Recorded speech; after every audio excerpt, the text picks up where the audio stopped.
اعوذ باللہ من الشیطان الرجیم بسم اللہ الرحمن الرحیم الحمدللہ رب العالمین الصلاۃ والسلام علی سید الانبیاء والمرسلین رحمت للعالمین صلی اللہ علیہ وآلہ وصحابہ وسلم۔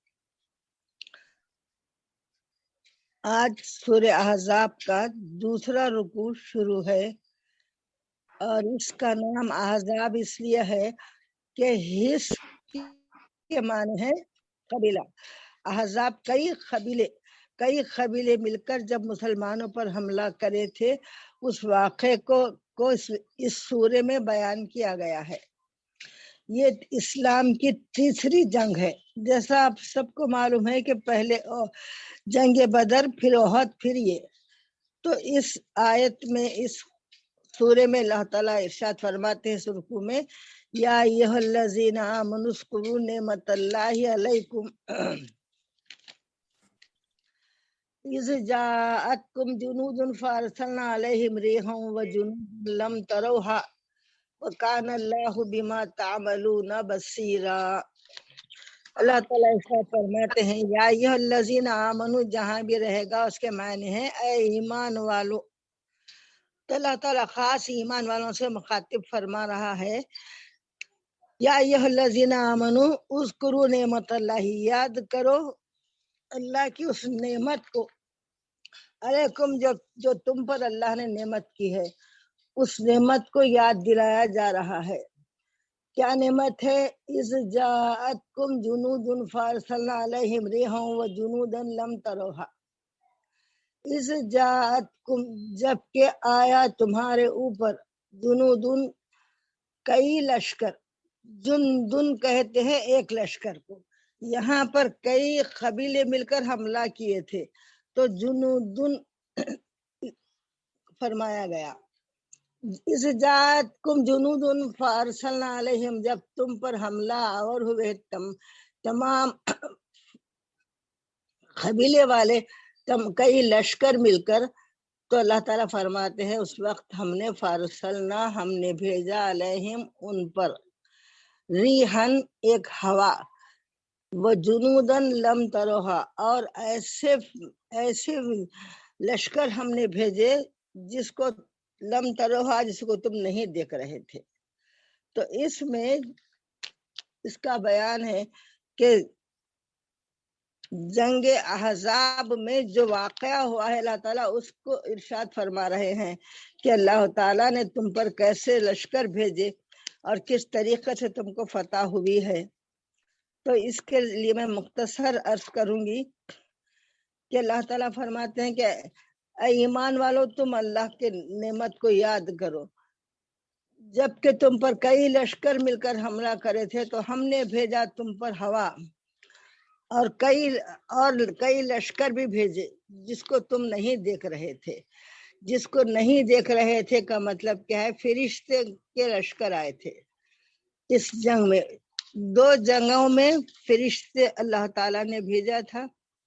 جنگ بدر میں بھی فرشتوں کے ذریعے مدد کرائی گئی تھی، مگر اس وقت فرشتے قتال بھی کیے تھے، مگر اس جنگ میں فرشتے قتال نہیں کیے۔ اللہ تعالیٰ فرماتا ہے کہ ایسے لشکر بھیجے جس کو تم نہیں دیکھ رہے تھے۔ تو وہ کون تھے؟ وہ فرشتے تھے جس کو تم نہیں دیکھ رہے تھے۔ تو اس وقت فرشتے قتال نہیں کیے، جنگ نہیں کیے، مگر آئے تھے اور اللہ اکبر کے نعرے لگا رہے تھے، جس کی وجہ سے کفار کے دل دہل رہے تھے۔ مختصر اس جنگ کا ذکر یہ ہے کہ جس وقت رسول اللہ صلی اللہ علیہ وسلم مدینہ طیبہ میں تشریف لائے تو اس وقت یہود کے دو مشہور قبیلے آباد تھے، ایک بنی نذیر اور بنی قریظہ دونوں۔ تو رسول اللہ یہ دونوں قبیلے یہود کے تھے اور یہ دونوں منافق تھے۔ منافق کہتے ہیں ایسے لوگوں کو جو ظاہر میں تو اسلام قبول کیے ہیں، مسلمان کہتے ہیں، مگر اللہ تعالیٰ فرماتا ہے یہ مومن نہیں ہے۔ تو یا ایھا الذین آمنوا اذکروا نعمت اللہ، کہ اے ایمان والو یاد کرو اللہ کی اس نعمت کو جب کہ تم پر ایسے سارے پورے قبیلے عرب کے پورا عرب مل کر حملہ کیا تھا تم پر، تو اس وقت اللہ تعالیٰ نے تمہاری کیسی مدد فرمائی۔ تو جب مدینہ شریف کے دو قبیلے تھے، بنی نذیر اور بنی قریظہ، تو رسول اللہ صلی اللہ علیہ وسلم مدینہ شریف پہنچتے ہی ان سے دوستی کا معاہدہ کر لیا تھا، لیکن ان کے دلوں میں اسلام کی سے عداوت اور دشمنی بھڑکتے رہتی تھی۔ وہ ہر ایسے موقع کے تلاش میں رہتے کہ جب وہ اپنی باطنی دشمنی کا مظاہرہ کر سکے۔ تو اس کے بعد جس وقت یہ یہودیوں کے حوصلے اور اصل ہوا یہ کہ جنگ احد میں جب مسلمانوں کو فتح کے بعد شکست ہوئی تھی، وہ جس گھاٹی پر سرکار صلی اللہ علیہ وسلم لوگوں کو کھڑا کرے تھے 50 تیر اندازوں ہو کے تم لوگ یہاں سے نہیں ہٹنا، مگر وہ لوگ ایک اجتہادی غلطی کی وجہ سے جلد بازی سے وہاں سے ہٹ گئے تھے، جس کی وجہ سے مسلمانوں کو شکست اٹھانی پڑی تھی۔ تو اس شکست کی وجہ سے یہ یہودیوں کے حوصلے بڑھ گئے، یہ لوگ بولے کہ مسلمانوں کو ختم کر سکتے ہیں، یہ کہہ کر وہ لوگ اٹھ گئے اور اٹھ کر یہ کرے کہ رسول اللہ صلی اللہ علیہ وسلم سے دوستی کے معاہدے کے باوجود بنی نذیر نے رسول اللہ صلی اللہ علیہ وسلم کو شہید کرنے کی ناپاک کوشش کی، جس میں بری طرح ناکام ہوئے۔ ساحت شکنی اور غداری کی وجہ سے رسول اللہ صلی اللہ علیہ وسلم نے انہیں مدینے سے نکل جانے کا حکم دیا، اور جب مدینے سے نکل جانے کا حکم دیا گیا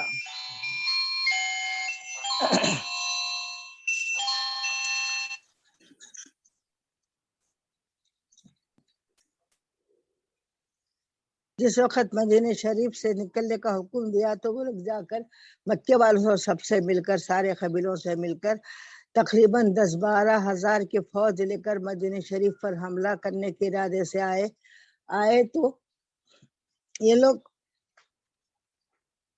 کیا کرے، جب رسول اللہ صلی اللہ علیہ وسلم کو معلوم ہوا کہ یہ لوگ پورے مل کر حملہ کرنے والے ہیں، تو آپ صلی اللہ علیہ وسلم صحابہ سے مشورہ کر کے اطراف میں خندق کھود دیے تھے۔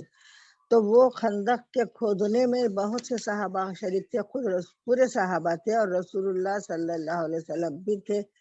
تو اس طریقے سے ان لوگوں نے کڑکتی سردی کا زمانہ ہے، پیٹ پر پتھر بندھے ہوئے ہیں، بھوک کا یہ عالم ہے، مگر پھر بھی جو ہے یہ لوگ برابر رسول اللہ صلی اللہ علیہ وسلم کی فرما برداری میں کام کرتے چلے جا رہے تھے۔ تو اللہ تعالیٰ کو ان کی یہ ادا، یہ ثابت قدمی بہت پسند آئی۔ اللہ تعالیٰ نے مسلمانوں کی غیبی مدد فرمائی کہ ان پر ایسی ہوا بھیجی، طوفانی ہوا، رات کا وقت اور سردی کا موسم، سرد ہوا صرف ان کے کفار کے ایریے میں تھی خالی۔ تو ایسی ہوا چلی، ایسی سرد ہوا، ایسی تیز ہوا، طوفانی ہوا کہ جس کی وجہ سے ان کے ڈیرے اکھڑ گئے، ڈیرے گر گئے، ان کے تمام سامان گر گئے، اور سب کے آنکھوں میں مٹی چلے گئی، اس کی وجہ سے مٹی چلے گئی، اور کئی جانور مر گئے ان لوگوں کے۔ اس طریقے سے مسلمانوں کو کامیابی عطا ہوئی ہے۔ تو اللہ تعالیٰ ارشاد فرماتا ہے کہ ایمان والو تم اس وقت کو یاد کرو جب کہ اللہ تعالیٰ نے تمہاری ایسی مدد فرمائی غیبی، اور تم لوگوں کو اللہ نے فتح عطا فرمائی۔ وَكَانَ اللَّهُ بِمَا تَعْمَلُونَ بَصِيرًا، اور اللہ تعالیٰ دیکھ رہا تھا جو کچھ کہ تم کر رہے تھے۔ اللہ دیکھ رہا تھا جو کچھ تم کر رہے تھے، یعنی اس قدر مصیبت کے عالم میں جس سے ہاتھ سند ہوتے چلے جا رہے تھے، مگر وہ لوگ اتنے سردی اور پیٹ پر پتھر باندھ کر بھی خندق کھود رہے تھے۔ تو اللہ تعالیٰ فرماتا ہے تمہاری یہ ثابت قدمی کو اللہ تعالیٰ دیکھ رہا ہے۔ اس کے بعد آگے ارشاد ہے وَإِذَا جَاءُوكُم مِّن فَوْقِكُمْ وَمِنْ أَسْفَلَ مِنْكُمْ وَإِذْ زَاغَتِ الْأَبْصَارُ وَبَلَغَتِ الْقُلُوبُ الْحَنَاجِرَ وَتَظُنُّونَ بِاللَّهِ الظُّنُونَا۔ اِذْ جَاءَكُم مِّن فَوْقِكُم، اِذْ جب کہ جاءکم آئے تمہارے اوپر حملہ کرنے کے لیے، من فوقکم تمہارے اوپر سے، ومن اسفل منکم اور تمہارے یعنی وادی کے نچلے حصے سے بھی لوگ آئے حملہ کرنے کے لیے۔ اسفل نیچے کا حصہ، وَإِذْ زَاغَتِ الْأَبْصَارُ، اور اس وقت یہ عالم تھا لوگوں کا کہ ان کی آنکھیں پتھرا گئیں. زاغت الابصار مانے آنکھوں کا پتھرا جانا، آنکھیں ایسے پتھرا گئیں. وہ بلغت القلوب، اور تمہارے بلغت القلوب، اور تمہارے دل حناجرہ مانے تمہارے کلیجے، گویا کے کلیجے منہ کو آ گئے تھے. حناجر ہنجر کی جمع، ہنجر کہتے ہیں گردن کے ذرا نیچے کے حصے کو ہنجر کہا جاتا ہے، اس کی جمع حناجر ہے. تو اس وقت ایسی ہوا کی وجہ سے ان لوگوں کے کلیجے، یہ عالم تھا کہ ان لوگوں کی آنکھیں پتھرا گئی اور ان لوگوں کے گویا کے کلیجے منہ کو آ گئے. بلغت القلوب الحناجر، پہنچ گئے تھے تمہارے گلے تک، اس قدر پریشان ہو گئے تھے وہ لوگ. وَتَظُنُّونَ بِاللَّهِ ظُنُونَا، اور اللہ تعالیٰ کے بارے میں ایسے غلط گمان کر رہے تھے. آگے ارشاد ہے هُنَالِكَ ابْتُلِيَ الْمُؤْمِنُونَ وَزُلْزِلُوا زِلْزَالًا شَدِيدًا. هُنَالِكَ ابْتُلِيَ، ابتلا مانے آزمانا. هُنَالِكَ اس وقت جب آزمایا اللہ تعالیٰ نے، خوب آزما لیا مومنوں کو. وَزُلْزِلُوا زِلْزَالًا شَدِيدًا، اور وہ خوب زلزلو، زلزال کے اصل معنی ہلنے کے ہیں، جھنجھوڑنے کے ہیں. زمین کے ہلنے کو بھی زلزلہ کہا جاتا ہے، زمین کے ہلنے سے. اور یہاں پر جو زلزلے کا لفظ ہے اس کا مطلب ہے کہ خوب جھنجھوڑے گئے. اتنے ایسی حالت اس وقت مسلمانوں کی ہو گئی. تو اللہ تعالیٰ فرماتا ہے کہ اس وقت آزمائے گئے. هُنَالِكَ ابْتُلِيَ الْمُؤْمِنُونَ، اس وقت تمام مسلمان آزمائے گئے، آزمائش ہوئی. وہ زلزلوا زلزالا شدیدا، اور ایسا شدید ان کے اوپر مصیبت گئی کہ پڑی کہ وہ جھنجھوڑے گئے. یہ معاملہ مسلمانوں کے ساتھ ہوا، مگر مسلمان ثابت قدم رہے اور میدان چھوڑ کر نہیں بھاگے، بلکہ برابر ساتھ رہے، ہمت کے ساتھ مقابلے کے لیے رہے. اور کفار تو مسلسل تیر برسا رہے تھے، کیونکہ خندق تھی، وہ آ نہیں سکتے تھے، تو اس طریقے سے ان لوگوں نے مقابلہ کیا. وَإِذْ يَقُولُ الْمُنَافِقُونَ وَالَّذِينَ فِي قُلُوبِهِم مَرَضٌ مَا وَعَدَنَا اللَّهُ وَرَسُولُهُ إِلَّا غُرُورًا.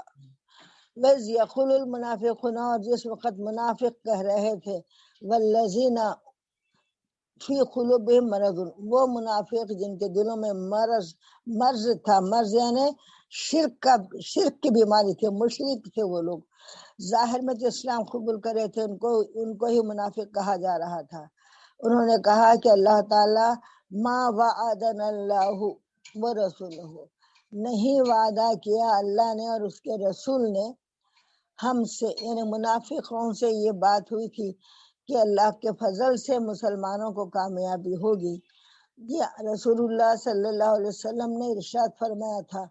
تو اس وقت پریشان ہو کر کئی منافق تو یہ کہہ رہے تھے کہ ہم اب میدان چھوڑ کر بھاگ گئے کئی منافق. اور کئی منافق آپ صلی اللہ علیہ وسلم سے کہہ رہے تھے کہ ہمارے گھر غیر محفوظ ہیں، ہم اب چلے جاتے پلٹ کر. حالانکہ غیر محفوظ نہیں تھے ان کے مکان، مگر ہیلے بہانے کر میدان جنگ سے بھاگ جانے کے لیے وہ کہہ رہے تھے. تو اللہ تعالیٰ فرماتا ہے کہ جن کے وَإِذْ يَقُولُ الْمُنَافِقُونَ وَالَّذِينَ فِي قُلُوبِهِم مَرَضٌ، کہہ رہے تھے اس وقت منافق جن کے دلوں میں مرض تھا، یعنی شرک تھا، کفر تھا. اور تو کہہ رہے تھے وہ لوگ کہ اللہ تعالیٰ اور اس کے رسول نے ہم سے ایک ایسا وعدہ کیا. غرور کے کئی معنی ہیں، غرور کے معنی دھوکہ دینے کے لیے ہیں. تو ان لوگوں نے اس طرح کہا کہ اللہ اور نعوذ باللہ منہا، اللہ اور اللہ کے رسول نے ہم کو دھوکہ دیا. یہ منافق کہہ رہے تھے کہ جنگ میں فتح ہوں گے بولے تھے، اور جنگ میں تو قریب ہے کہ ناکامی ہو جائے. یہ ان لوگوں کا خیال تھا. لیکن اللہ تعالیٰ نے غیب سے مدد فرمائی اور پورے کفار میدان چھوڑ کر بھاگ گئے. جو ان لوگوں کے کئی جانور مر گئے اور کئی انسان بھی گر کے مر گئے. ایسی تیز ہوا تھی کہ اس کو برداشت نہیں کر رہے تھے اور میدان چھوڑ کر بھاگ گئے. اور جب صبح میں دیکھا گیا تو پورا میدان خالی تھا، ایک بھی کافر نہیں تھا، اور ان کے جانور اور بعض انسان مرے ہوئے پڑے ہوئے تھے. تو اس طریقے سے اللہ تعالیٰ نے مسلمانوں کو شاندار کامیابی عطا فرمائی. تو اللہ تعالیٰ اس کا ذکر فرما رہے ہیں کہ اے مسلمانوں، یاد کرو اللہ کی اس نعمت کو جس کو اللہ نے تم پر کی. اس طریقے سے نعمت تمہاری مدد فرمائی کہ تم پر کفار پر طوفانی ہوائیں اور فرشتے بھیج کر ان کو پسپا کر دیا، ان کو، اور وہ لوگ پریشان ہو کر میدان چھوڑ کر بھاگ گئے، اور مسلمانوں کو اللہ نے کامیابی عطا فرمائی. تو یہاں پر اس جنگ کا ذکر اس طریقے سے بیان کیا جا رہا ہے کہ مسلمانوں کو اس طریقے سے کامیابی عطا فرمائی اللہ نے. وآخر دعوانا ان الحمد للہ رب العالمین. اللہم صلی علی سیدنا مولانا محمد وعلی آل سیدنا مولانا محمد وبارک وسلم. ربنا صدق اللہ العلی العظیم وصدق رسولہ النبی الکریم ونحن علی ذلک من الشاہدین والشاکرین. آمین. السلام علیکم ورحمۃ اللہ وبرکاتہ.